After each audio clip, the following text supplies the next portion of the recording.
Aujourd'hui, nous sommes à bord de la Ford Mustang Shelby GT350. On a envie de dire yep yep yep, c'est la fête, parce que la Mustang 6e génération nous avait bien plu, en V8, normal, mais il y avait un petit goût de trop peu, avec, on va dire, seulement 421 chevaux.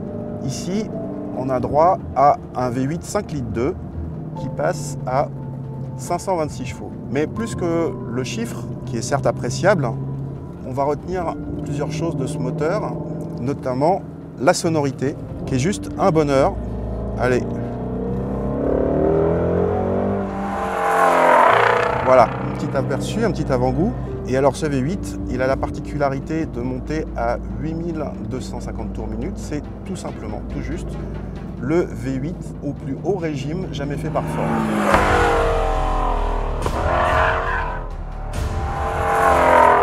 Et alors ce V8, c'est un vrai bonheur parce que il est déjà assez plein à bas régime.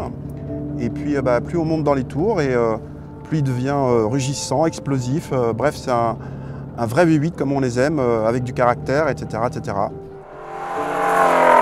Mais il n'y a pas que ça. La Shelby, c'est aussi la commande de boîte au levier à la course très courte. L'ensemble est un peu viril, hein, c'est-à-dire les commandes sont toutes un peu plus dures que dans la Mustang normale, mais ça reste très acceptable et très envisageable au quotidien.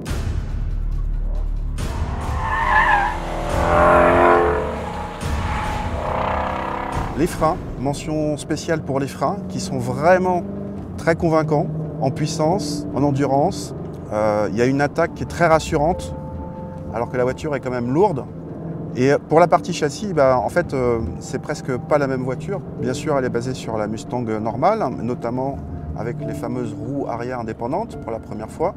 Mais tout a été raffermi, tout a été fait pour que la voiture soit beaucoup plus dynamique à conduire. Et c'est vraiment assez réussi. C'est sans doute la Mustang la plus efficace jamais produite.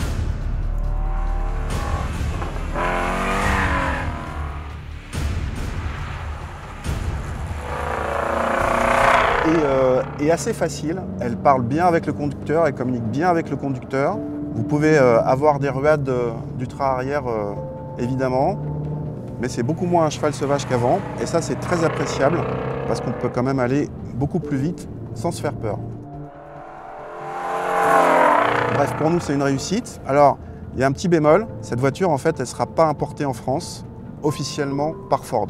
Par contre, vous pouvez trouver des concessionnaires qui vont vous l'importer, avec les frais de transport et d'homologation, etc. etc. Ça vous fera du 100 000 € TTC.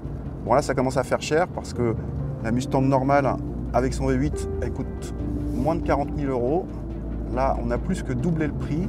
Mais en fait, c'est presque pas vraiment la même voiture. Allez, une petite conclusion, le bruit du V8 pour finir.